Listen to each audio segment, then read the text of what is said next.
Cyclone Fina was approaching the northern edge of Darwin with the force of a rare early-season storm. The system had strengthened over the warm waters north of the Northern Territory and held the power of a severe tropical cyclone as it moved slowly toward the coastline.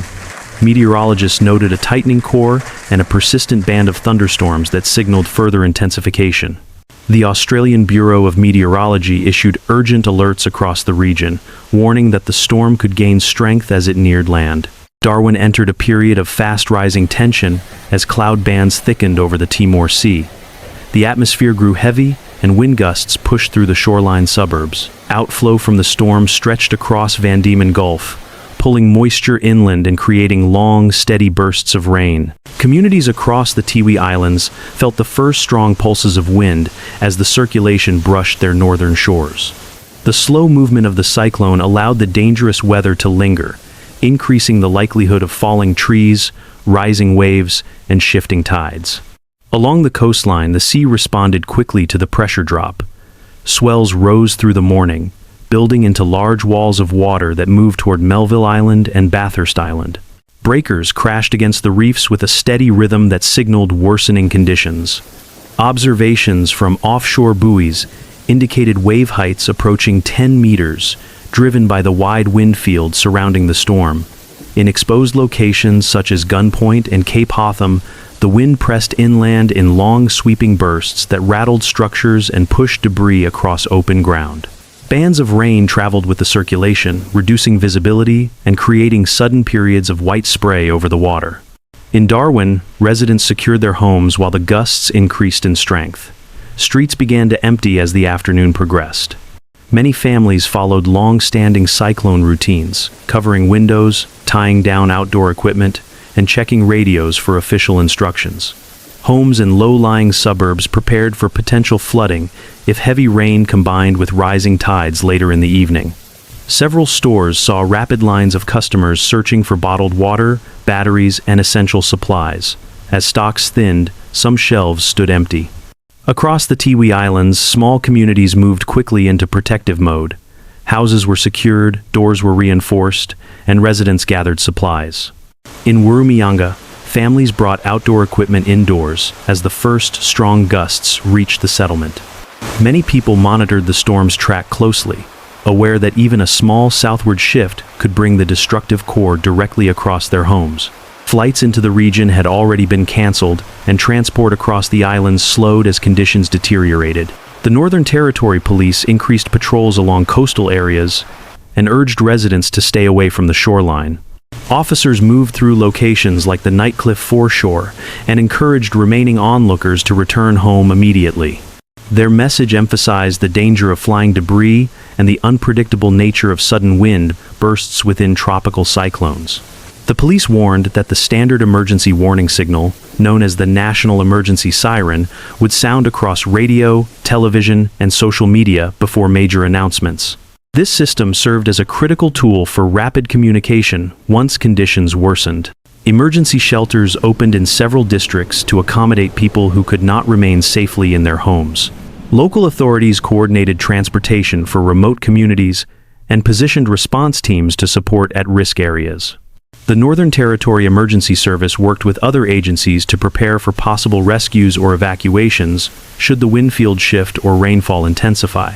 Crew members checked boats, high-clearance vehicles, and generator units while waiting for the storm to approach its closest point to the city. The Australian Defence Force remained on standby following a request from the Northern Territory government. Personnel and equipment were positioned for rapid deployment if structural damage, power outages, or isolation of remote settlements occurred. The Defence Force had a long history of supporting territory communities during major weather events, especially when access roads became flooded or communications were disrupted. Their readiness added another layer of stability as the cyclone advanced. Government leaders across the territory continued to deliver safety messages. The Chief Minister urged households to secure their emergency supplies and ensure they had water available for at least several days. National leaders echoed these calls, encouraging residents to protect themselves and remain indoors as the storm drew closer. The combined message from officials focused on staying home, reducing movement, and preparing for a difficult night ahead. As the afternoon turned into early evening, the storm spilled deeper into Van Diemen Gulf. Radar imagery showed a broad arc of rain stretching across the water and moving toward the city. Meteorologists warned that the hours around nightfall would bring the strongest conditions. Sustained winds near the center of the circulation approached 150 kilometers per hour, with higher gusts capable of lifting debris and damaging infrastructure.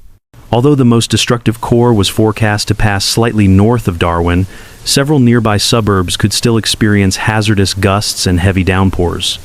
Inside Darwin Airport, operations had already ceased. Runways were cleared of aircraft, and terminals closed after airlines canceled most flights. Buses and public transport halted for safety, leaving roads noticeably quiet. The city settled into a rare calm as residents withdrew indoors to wait out the storm. Despite the quiet appearance, the atmosphere remained charged with strong, circulating winds that signaled the approach of the cyclone's outer bands. As evening settled in, the pressure continued to drop. The air carried a dense mixture of salt, rain, and wind-driven spray. Offshore, the sea maintained its deep, powerful motion, with long rolling waves traveling toward the islands. These waves pushed into the coastline, threatening erosion and scattering debris along the beaches. Many communities prepared for the possibility of storm surge as high tide approached. Inside neighborhoods across Darwin, lights flickered as power lines swayed under the force of intensifying gusts. Emergency generators stood ready in essential facilities, including hospitals and shelters. Crews worked through the final daylight hours to reinforce electrical infrastructure where possible, fully aware that some outages were likely once the strongest winds arrived.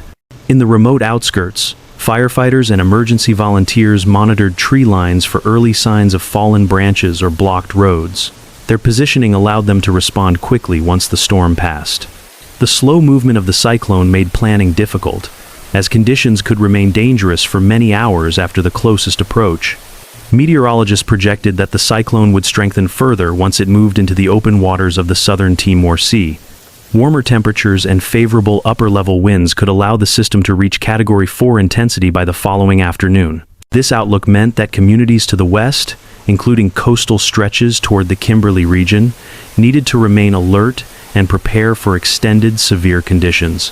Officials repeated their warnings throughout the evening. Residents were urged to stay indoors even if the wind temporarily eased. The shifting nature of tropical cyclones meant sudden bursts could occur without warning. People were told not to return to coastal lookouts or attempt to drive during periods of heavy rain. Emergency services emphasized that staying off the roads would help keep rescue routes clear in case urgent assistance was required.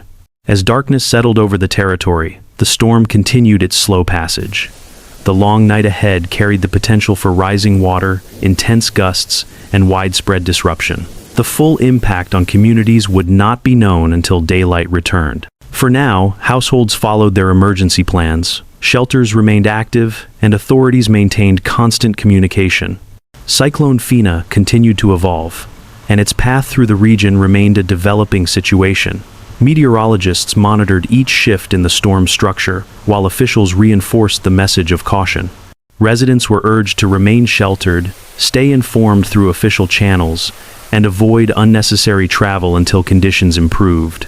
The hours to come would determine the full extent of the storm's effect on Darwin and the surrounding communities.